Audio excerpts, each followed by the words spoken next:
Hello everyone, and you're in the right place. Welcome to 3D Native's webinar, How Are Materials and Applications Driving Innovation in Metal Binder Jetting Technology. My name is Madeline Pryor, and I will be the moderator today. I am here with Eric Bader and Rick Lucas from ExOne, as well as Dr. Sebastian Hein from the Fraunhofer Institute for Manufacturing Technology and Advanced Materials. Good afternoon, gentlemen. Hello, good afternoon. Good afternoon. Good afternoon. Okay, well, I will introduce myself and the panelists in a little bit, but before we get started and while people are still trickling in, I want to take the opportunity to go over a few administrative things for the webinar. Today, we have actually included a few questions that will be at different parts of the webinar. You will be able to see the questions on your screen and then answer them.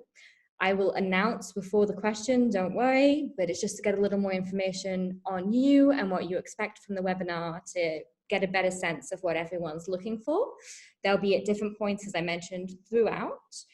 And then just another point of information for everyone, we are recording the webinar today and it will be available afterwards, probably in a few days on YouTube. If you would like to be notified when it's online, feel free to subscribe to 3D Native's YouTube channel. We have other content as well. And as you can see on this slide, I'll just quickly present the agenda for today. We will start with the introduction, welcoming participants before moving into some more general information on binder jetting itself. Next, we will move more generally into metal 3D printing and then potential materials and applications, and before finishing with trends and case studies. Just so you know, the final 15 minutes of the webinar is dedicated to a Q&A session where you can ask questions to our panelists. In order to do that, if you look at the bottom of your screen, you will see a Q&A section. There you can ask questions at any point during the webinar. You can also upvote the questions and see what other people have asked. I do ask all participants that if you want to ask a question, to say it in the Q&A section. The reason for this is that sometimes the chat can get a little busy. It is much more likely at the end of the webinar that we'll be able to see your question if it is in the Q&A button. And now let's move on to the panelists on the next slide. So, as I previously stated, my name is Madeline Pryor. I am the English content specialist for 3D Natives, which is the largest international online media platform on 3D printing, and it's available in 4 languages, English, of course, but also French, German, and Spanish. I'll be the moderator of both the panel and the Q&A at the end. Next, I will introduce you to Eric Bader, who has served as Chief Financial Officer for ExOne's European operations from April 2015 before becoming a General Manager in February 2017. He has more than 10 years of experience in strategic planning and implementation, and prior to ExOne, he served in various roles, including Financial Controller, Chinese General Manager, Europe General Manager, Business Unit Director, Chief Financial Officer, and Managing Director. Next, we have Rick Lucas, who has served as the Chief Technology Officer for ExOne since June 2012. Prior to joining the company, he held various positions at Touchstone Research Laboratory, where he directed operations and research activities. Mr. Lucas also managed product development for Lakeshore Cyrotonics, a privately held developer of cryogenic temperature sensors and other instrumentation. He has more than 25 years of experience in product development, manufacturing, and business development. He also currently serves on the governance board for America Makes, as well as the Materials Processing Equipment Technical Advisory Committee for the United States Department of Commerce.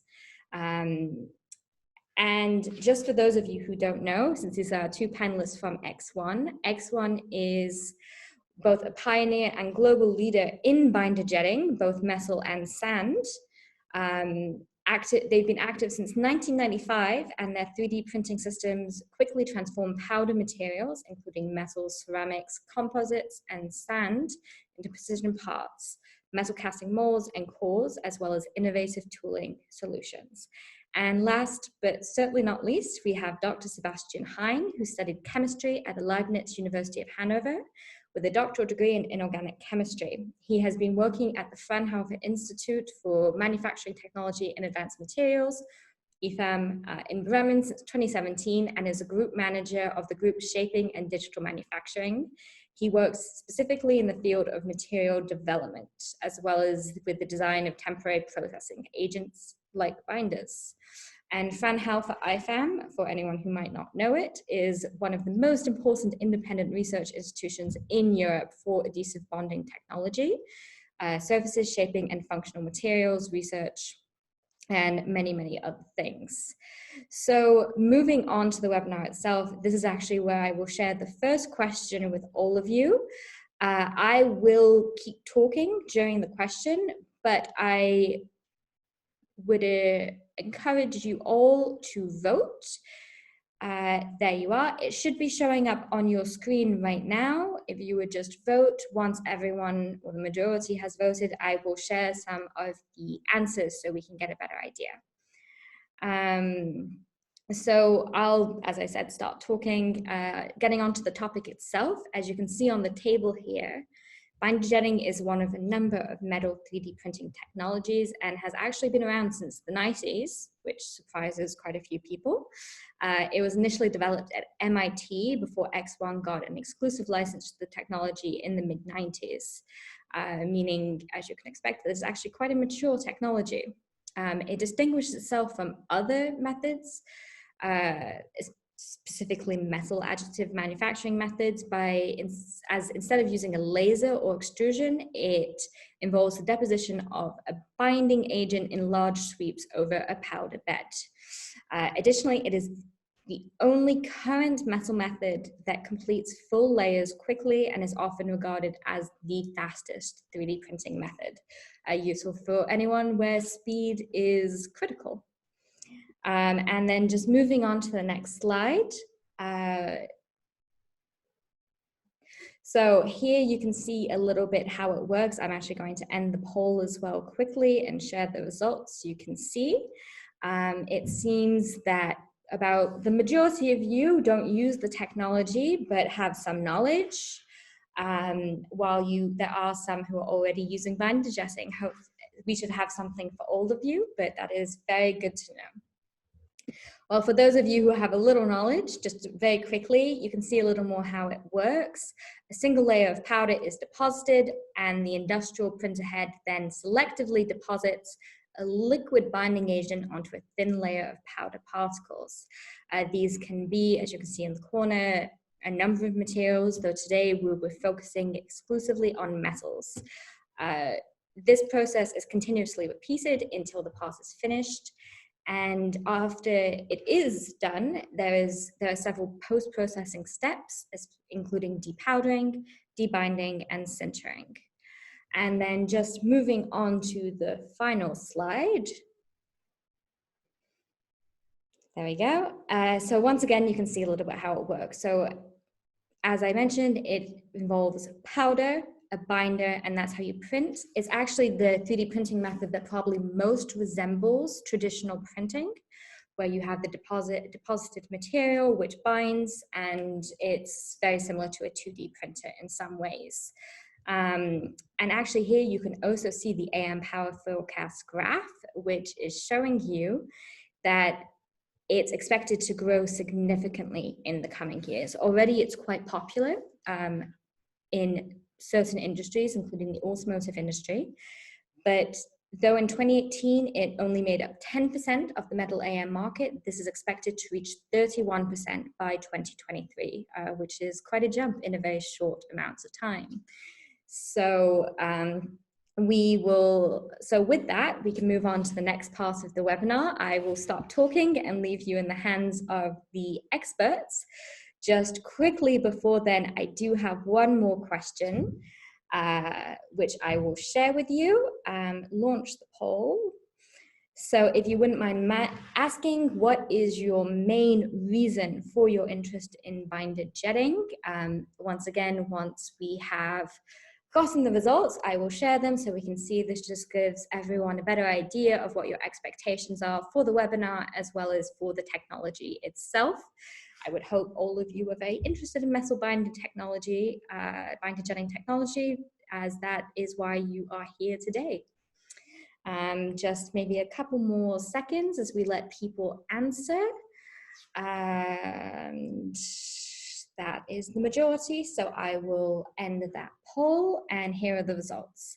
So most of you are interested in the use of binder jetting as it relates to production and 3D printing, though material flexibility also comes up quite a lot. Well, again, there will be something for all of you. And with that, I will turn it over to you gentlemen. And again, welcome everyone. Thank you very much, Madeleine. And hello, everybody. Good afternoon. And thanks for joining us on this webinar today. I will, and thank you very much also, Madeleine, for giving the broad overview about binder jetting and how the technology works. And we will certainly have a further deep dive. What I would like to start with, and what Madeleine showed also a bit in her presentation, we have basically, and this is the exciting thing that I find on binder jetting, we have two routes how we can go. On the one hand side, and this is certainly also depending on the presentation. What I show you here on this slide, on the right hand side, you see a foundry where castings are done. And that's certainly something where we are producing on one of our kinds with the material sand molds that are later on poured. On the one hand side, this is what we call indirect printing. And on the left-hand side of the presentation, this is really metal 3D printing, directly printed the parts with a final part after the post-processing is ended. And why I'm mentioning this, because how we see how people approach us on the application front, it is sometimes really suitable to rethink whether you want to go on the path of indirect 3D printing with binder jetting or with direct 3D printing with binder jetting. And just really something on the background, what are definition factors for this? Certainly the part size, right? As we are doing at the moment part sizes in direct metal printing that are probably in the sweet spot of a coffee cup or a pack of cigarettes, and certainly slightly bigger. We can go pretty large on different materials, casted materials on the size. Another thing is probably interested if you ask yourself, hey, I have about 500 parts that I want to do. It's the size of a cigarette box.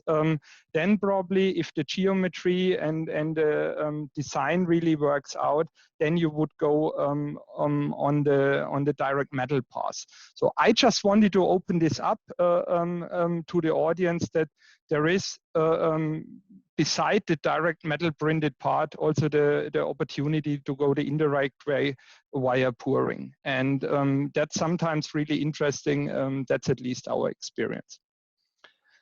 On the next slide, a couple of benefits of binder jetting. And certainly a couple of those benefits are in common around all the AM technologies. One thing that certainly jumps out is the speed. All kind of AM technologies deliver a quick solution, a quick part that you will get at the end of the day. But the differentiator on binder jetting is certainly the printing volumes. And as I saw on the poll that Madeleine just made, a lot of you are interested in production equipment and production technology. Therefore, the speed factor is certainly one of the biggest advantages. Another thing, what we really consider as main is the flexibility, the material flexibility. We are printing more than 20 materials really robustly on our equipment, but certainly a lot of the interested parties had run probably 100+ different materials over all our machines over the past 20 years, which is interesting. And we will see some case studies, and certainly in the materials section, we are dipping a little bit deeper.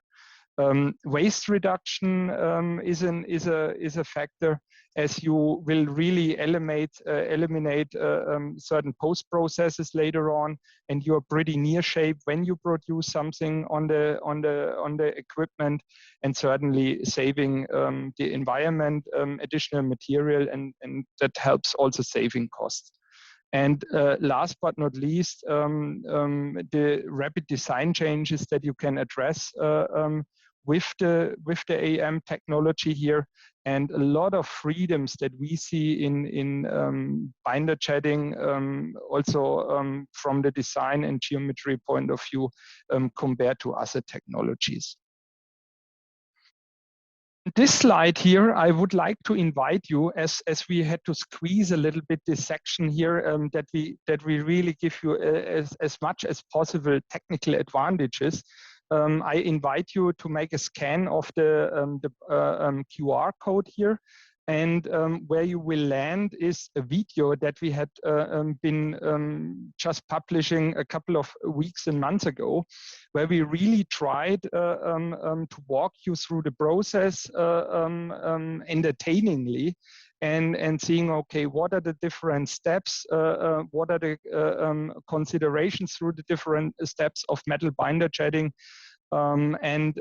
This video we have taken in our newly opened metal adoption center here in Europe, in the heart of Europe, just 45 minutes west of Augsburg, and where we always start our journey here with interested parties. It's always about the application, and talk about the design, talk about optimization of the design, but then also give the roadmap. Okay, with a certain design, with certain properties of materials that you require at the end of the day, what solutions can we draw?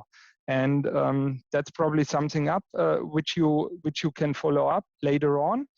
And to keep the session interactive, I will hand over now to Rick Lucas, our CTO at ExOne, who will give you a really nice deep dive and insights of our direct metal process, covering really topics from hardware components that are really critical to good quality at the end, over powders, to the design influences of the final part at the end of the sintering.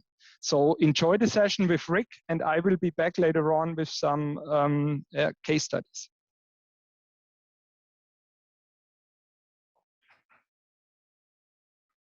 Hello, everyone, and thanks for attending the webinar, and thanks, Eric, for the overview.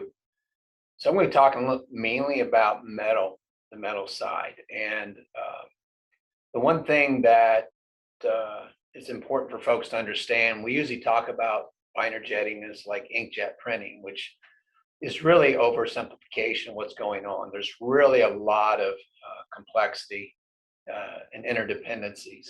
If you look at, and now if you don't mind, click one more time. If you look at the printhead, binder, powder, and then in combination with controls, machine, and recipe, any one of these things, if something is not coming out right, it isn't like I can turn just one of these knobs and get the adjustment. And it's really, there's a lot of interaction between the binder, the printhead, the feedback on the control side. The powder itself plays a major role in being able to get high quality parts. We talk about binder jetting being well known for its speed, but you can't have high speed and not high quality parts. And so those are, to get that optimized, it's really about optimizing each of these components individually, and more importantly, the interdependency between those has to be also carefully tuned as well. So if you look at the different jetting technologies, there's really two, either piezo or thermal. And we've actually have done both in the history of the company and looked at both of these technologies. When you look at the pros and the cons, look at the downside. Take it, for example, thermal. It is less expensive. So the printheads are cheap. When you look at the cost per jet, it's the lowest, but it also provides the highest DPI. And the only way you can get that high DPI with piezo is you have to do redundant or 2D arrays to get that high DPI. The advantages of piezo and why we've chosen piezo is probably the number one reason is because of the wide formulation freedom. If you look at the number of different binders that we have qualified, and you'll see that later in the slide deck, that's because we use piezo and not a thermal printhead. And what that means is we can jet a variety of chemistries and allows us to do a lot of different materials. And that's really the key enabler there to being able to do lots of different materials is really using piezo technology versus thermal. The downside of piezo, it is more expensive. And as I mentioned, to get the higher DPI, you've got to have these 2D arrays. But when you look at the life of the printheads, the flexibility of the piezo, that's in our mind clearly is why this is a winning choice for us and why we use piezo. So binder is important. The jetting technology is extremely important, but so is the powder and understanding powder. This slide just illustrates the importance of understanding and being able to characterize the powder that's going into the machine. And if you look historically, we talk about binder jetting being around since the late 90s. And during that time, and even into the 2000s, we were generally working with these larger powders. And we talk about D50, it's simply taking the average of all the powder particles and what's my average size particle. So you'll hear the D50 number used a lot. You also hear the D90 number, which is just tells you 90% of the particles are either above this size or below this size. And historically, that is constantly moved more to the right, where you're seeing going from coarse powders to fine powders. And when you look at that, what it really means, you can see in the pictures down below, using these finer powders, the technologies needed to dispense, spread, compact those technologies is quite different. But it's very important, and with binder jetting in particular, it's very important that you understand the powder going into your machine and that is provided in a very consistent way. So that's always an important factor to consider and being able to characterize the powder going into binder jet machines. So when we started working with these finer powders, there really wasn't good technology out there that we could just simply take from another industry. Probably the closest industry was the pharmaceutical industry, which was dealing with fine powders. But nobody was doing what we were trying to do. And that is, how do I dispense these fine powders in very thin layers? We say thin, like 50 micron, and compact that uniformly across a very large area. There just wasn't technology that could be deployed. And so what we developed in our approach is simply we use ultrasonic dispenser. Again, I use the kitchen analogy where you're sieving flour, it's more of a shaking through a sieve. That's kind of the same concept. And it works quite well to give us precision dosing. And then when you think about spreading and compacting, two very different functions. And so we deployed a roller, or just say a rough roller with a rough surface to spread the powder. And then we use a very fine roller to follow that up to compact it. Those three things in combination have proven to be very successful. And we have I'll say the leading technology on the market today for dispensing, spreading, compacting these type of powders into very high green densities. And you can go click on the code there to learn more about. There's a complete white paper that talks about that. So the other thing that's really neat about binder jetting is the types of product forms you can do with this technology and not have to change your machine, not have to really change your binder. It really just, it's driven by the powder you use and then what you do in post-processing. Eric talked about the sand printing earlier or the metal printing. You can generally look at the coarse powders. In this case, you have a coarse metal powder, or like the sand material is a coarse powder. In that case, the sand for castings is, a bonded product form up in the upper left-hand corner there.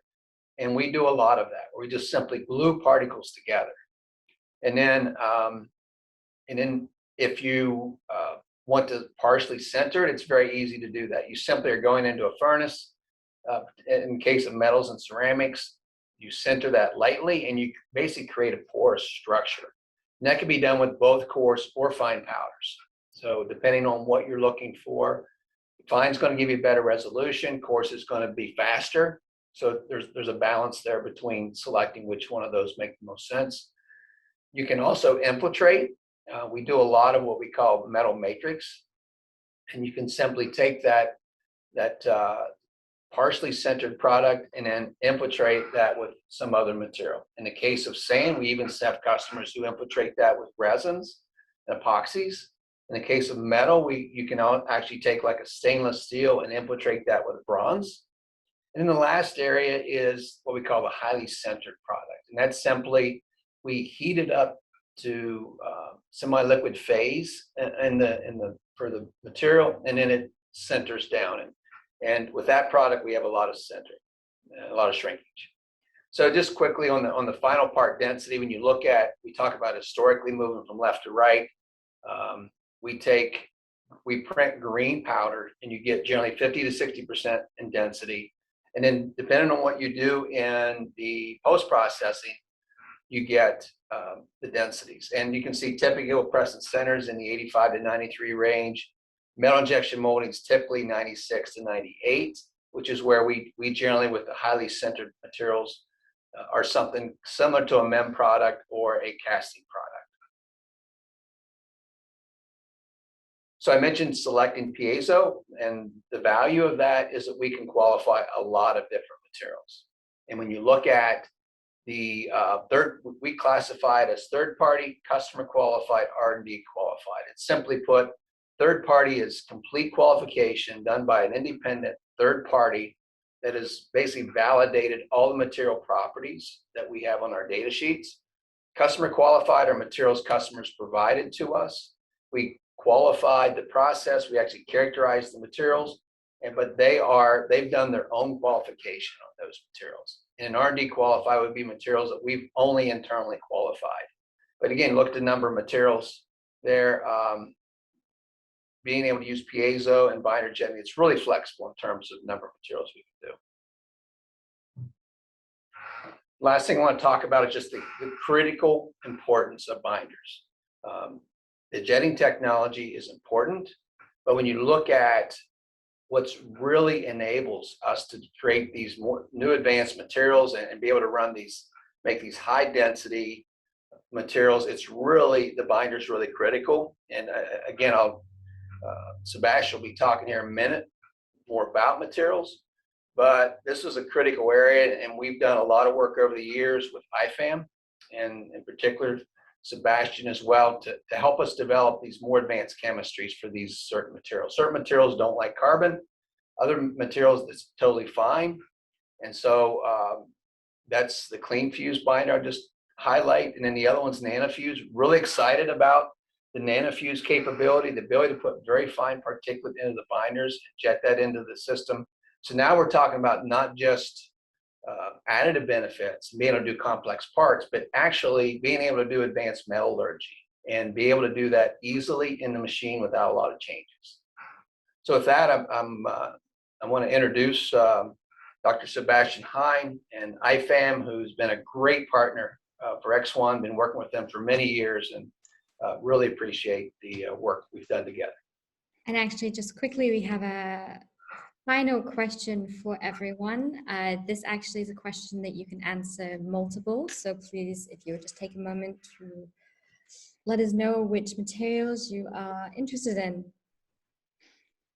That would be great. So as I will talk about some of those that you will choose in the following, I will, with a look on a clock, restrict myself to, I would say, 3 of those. And while you choose, I'll start with a general remark about material and process development for binder jetting from the R&D side of things, I would say, with the focus on materials. So first of all, a basic statement I have to give is that it's not a purely academic interest that is behind the binder jetting development, or especially with the materials, but it's really a strong market-driven development that we do. So in the last years, we have really the demand of the industry is what really drove the materials and the development of materials. And usually, okay, so here are the poles. So yeah, tool, steel, aluminum, copper. Those are the three that I will perhaps go into a little more detail. And as I said, usually, no, I said I didn't say that, but usually when you start a process development, and in the past years we have seen a lot of additive manufacturing processes for powder, metal powder emerge. They usually use stainless steel as the first material, and this has some material reasons. So the powders are quite resistant chemically. You have quite easy sinterability. You have many powders available commercially, so you can really first focus on your process and choose a powder that fits basically what you want to do with the process. And as all of the processes make use of stainless steel parts, or can produce stainless steel parts, they can be usually used to compare your process with other processes like MIM or extrusion or whatever you want to compare it to. And but of course, stainless steel parts are also applied and potentially in the future also in many areas. And just some first parts that have been investigated are, for example, automotive parts like a mirror mounting or personalized interior for a high class vehicles, but also medical components because of the material properties can be very interesting for those, for example, for medical instruments. But as I said, it's a material, it's a market-driven development for the materials, basically, or mainly in the binder jetting field. So there are so many other materials, as Rick already mentioned, that you can look into, and so I will go into some of those in the following. So the first that will come is tool steels. And by the way, if the other materials you're interested in, I'm not going into today. If you have any questions, feel free to reach out to any of us in the following days and weeks. So tool steels, I combine them here with hard metals because of the, let's say, similar applications like cutting tools, forming tools, molds. So tool steels have a quite high hardness, which is one of the reasons they're difficult to process by, for example, machining, but also by other, especially beam-based AM techniques, as this high hardness usually tends to lead to, let's say, tendency to crack formation when the thermal stresses become too high. So this is a reason why, especially the sinter-based additive manufacturing techniques are very interesting for tool steels. Some material-specific challenges, especially for tool steels, are quite low corrosion resistance compared to the stainless steels. So you have to really make sure when you you make use of the powder that you avoid corrosion as much as possible. Also, for carbon content control, when you sinter stainless steel, you can use hydrogen-containing atmospheres and really, for example, also get too high amounts of carbon out of your part if there was a too high pickup from the binder, for example. This is something that you cannot really do with a tool steel, so you have to make sure that the burnout of your binder is quite clean, because you have to usually sinter in an inert atmosphere. For example, as you can see on the right, in argon or even high vacuum, and you can see some difference here in the microscopic sections. When you use argon, you can easily get problems with residual porosity, because argon can get trapped in the part at some point of the sintering cycle, whereas high vacuum can avoid this, but also high vacuum furnaces are quite, more advanced technology and definitely, more investment associated with it. Okay, coming to aluminum. So aluminum is quite new for binder jetting, I would say, and the developments are ongoing. There have been several announcements in the past months.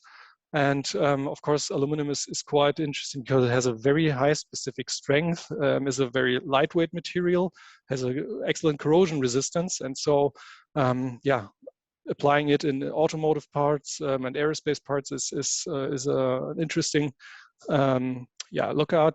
And especially when we think about weight reduction to get down CO2 emission. So this is really a factor here. But when you want to make aluminum parts from powders, aluminum has a very stable oxide layer that prevents sintering. So this is really a point which is complex. Also the interaction with the sintering atmosphere and very deeply researched, still a lot of research going on in this area.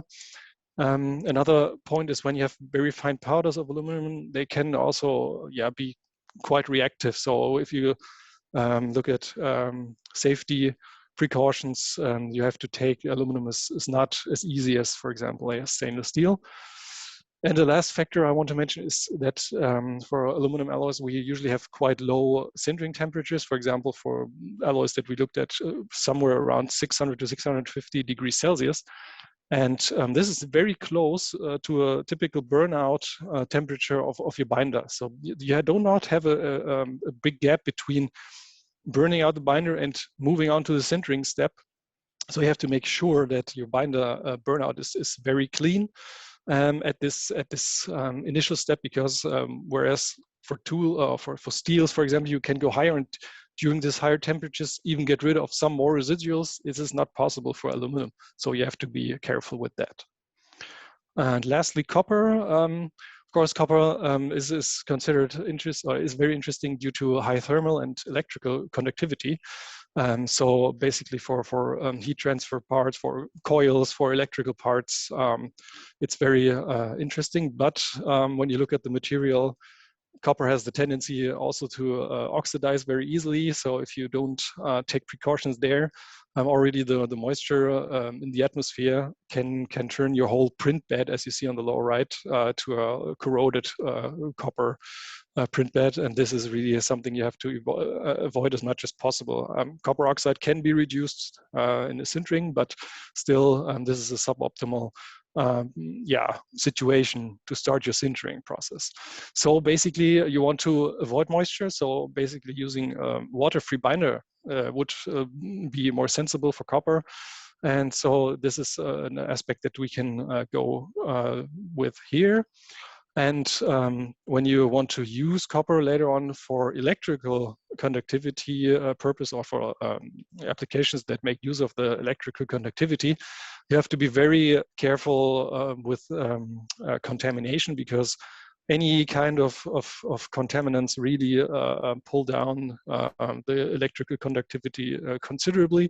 And this does not only go for the typical binder residuals like carbon and oxygen, but also for contamination with other metals. So you have to also get a powder that is really clean, and you have to prevent, for example, the pickup in the processing. For example, in your sintering furnace, when you have a lot of material changes, you may get some condensed metals on your surface of your furnace, and you have to prevent this getting into your copper part, because this will drastically reduce the performance.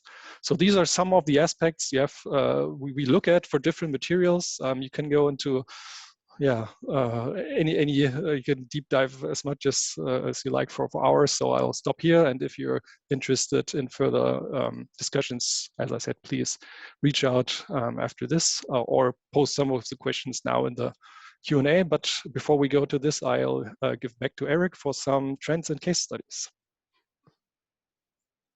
Thank you very much, Sebastian. And I take over for another couple of slides here. And something that got mentioned here, where we pulled a bit the things together. Rick mentioned this in the beginning, and also Sebastian touched base a bit. So a high level of interest is coming from everything around automotive. We all know there is a lot of disruption ongoing. And especially if we look at the things and the different applications, it's all about consolidating parts together, integrating functionalities into components, and also certainly improve the performance of certain components.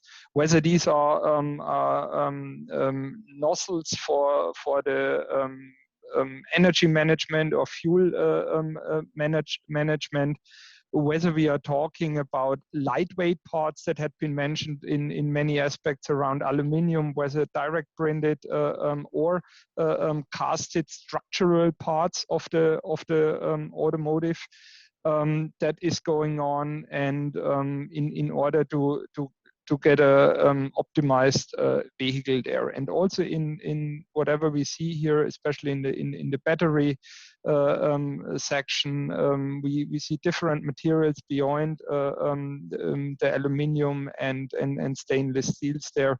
So this just as one part of it, where we see, if you just purely take the automotive, the different kind of applications that could be grabbed, and in order to improve functionality and also especially lightweight.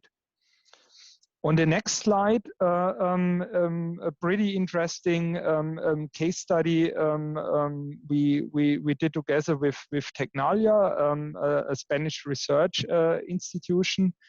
It's really also touching base a little bit in the hard materials, tungsten cobalt and M2 tool steel. And what had been really realized, on the one hand side, you get with the first thing is you are able to process these kind of special materials with our binder jetting process, which is interesting enough. Then you get a very close near net shape structure, meaning you can reduce highly the very difficult additional machining that you have to do on those parts, which is pretty expensive and combined with a lot of efforts. And on the other side, with our toolings that you are manufacturing this, you save a hell of time. And this paired with, and therefore this case study I really like a lot, paired with additional function integration that had been done with this embedding of additional cooling channels. So that's an example for tungsten cobalt and M2. And another example is where you can also think about. One thing is, okay, you have a direct functional part that you want to print in multiple hundreds and thousand pieces that needs to be integrated somewhere. You could also think about tooling, and there is a whole section about tooling, what you could do with the binder jetting technology, where we will talk in a separate webinar at a certain point.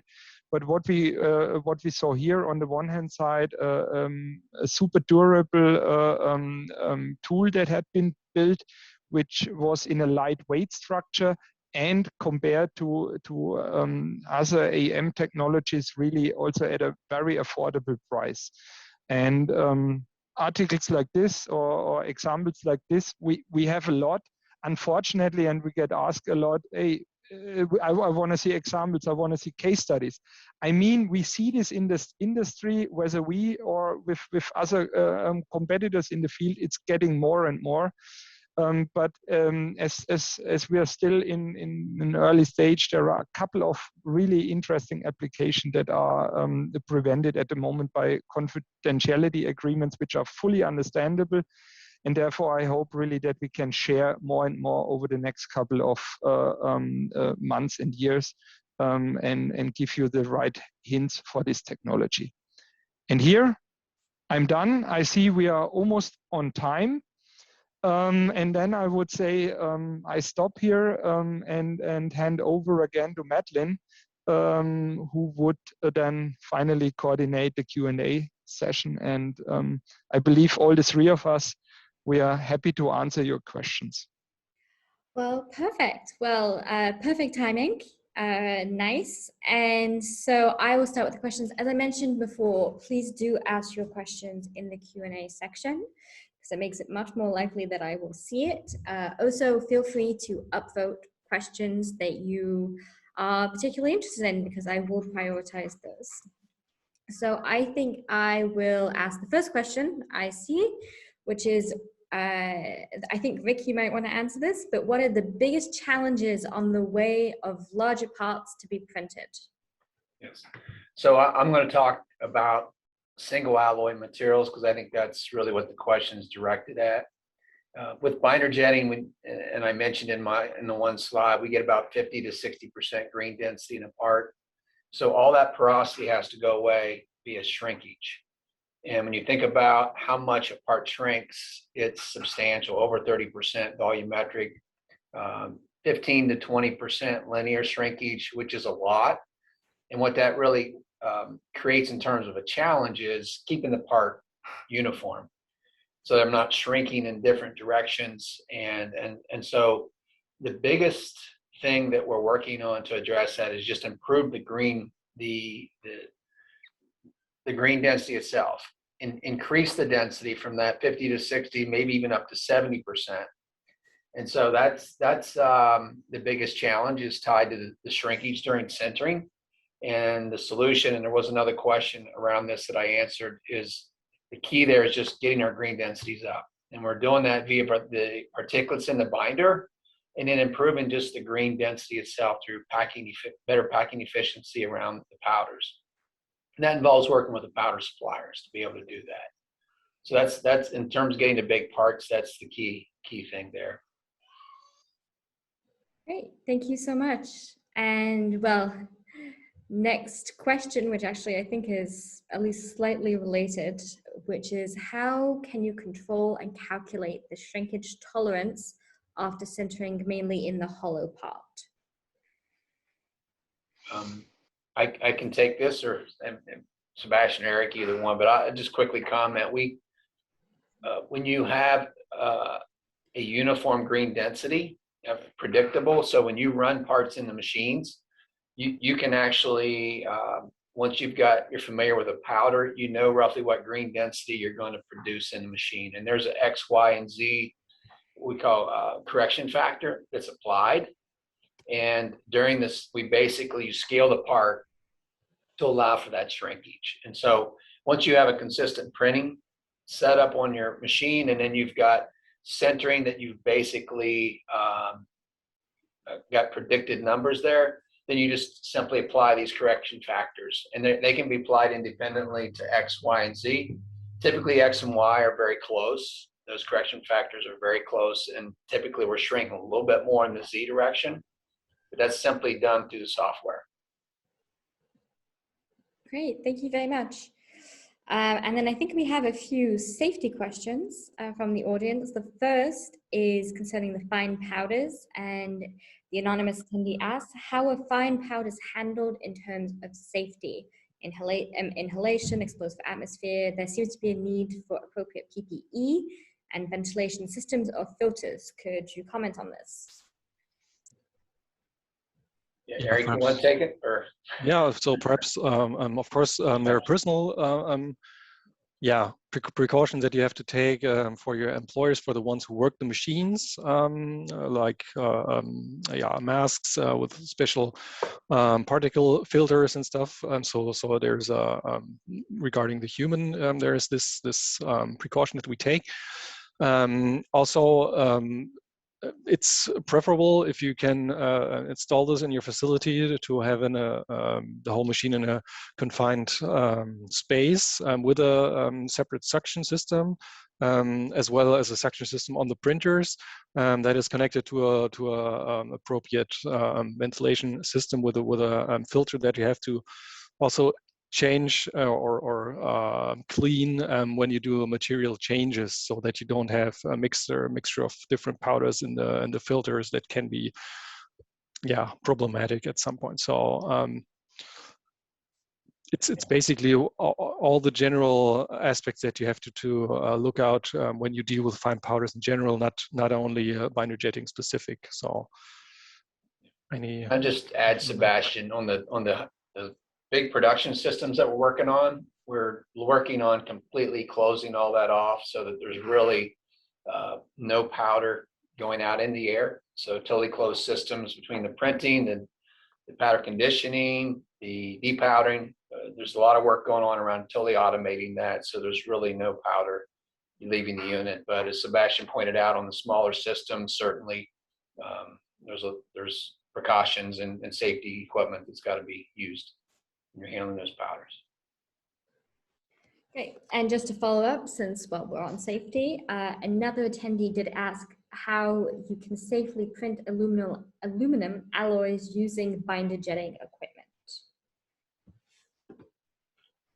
Yeah, I'll start, and then feel free, Eric and Sebastian, to add on. So aluminum, to get it to center in our process, it does require powders less, D50 numbers less than 20 microns. So it isn't what we call the reactive area. And so it's basically got to be done in controlled atmosphere. So similar, but this is not unusual. You look at electron beam and laser powder bed.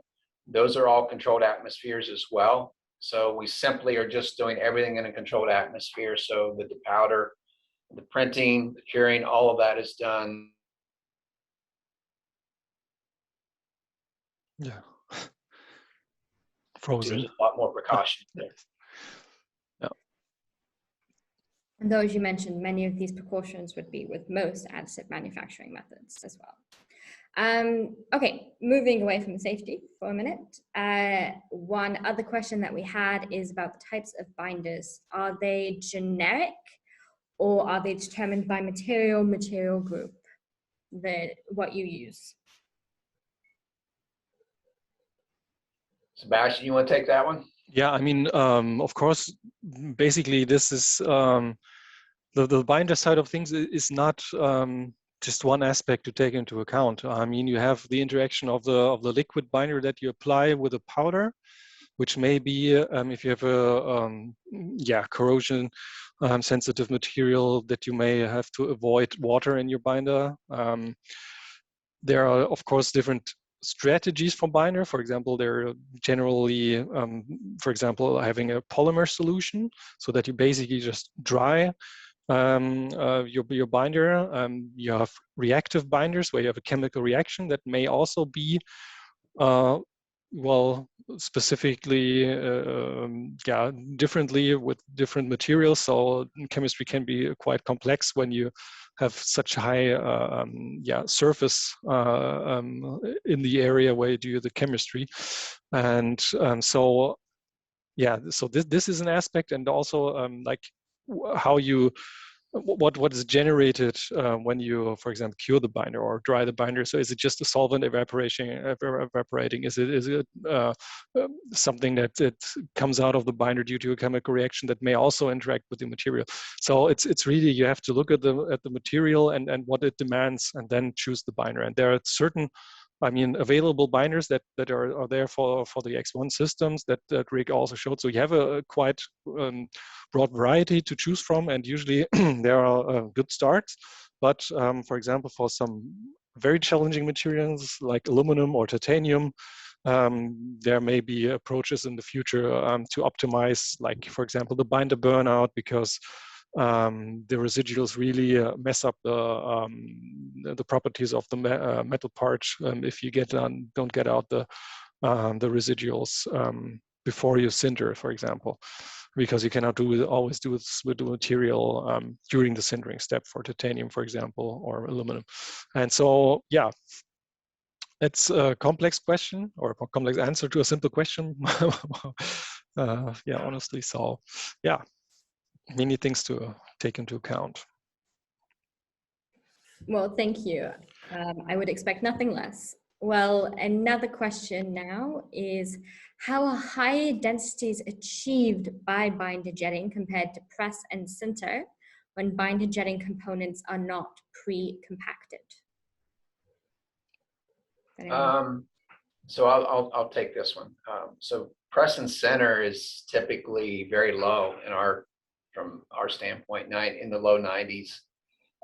Typically, we are centering, on average, we'll say 97 to 98, but quite commonly, we're over 99%. If you need 99.99 or 100%, that can be done through HIP. But the reason why we're able to get those higher densities, very similar to MEM.